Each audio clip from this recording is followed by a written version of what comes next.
ഹാ പുഷ്പമേ,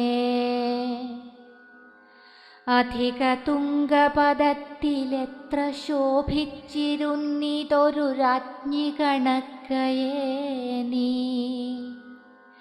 ശ്രീഭൂവിലസ്ഥിര അസംശയം ഇന്നു നിന്റെ ആഭൂതിയെങ്ങ് പുനരെങ്ങു കിടപ്പിതൊർത്താ.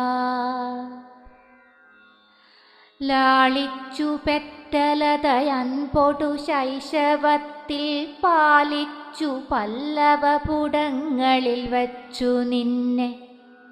ആലോലവായു ചെറുതൊട്ടിലുമാട്ടി താരാട്ടാലാപമർന്നു മലരേ ദലമർമരങ്ങൾ. പാലൊത്തെഴും പുതുനിലാവിലലം കുളി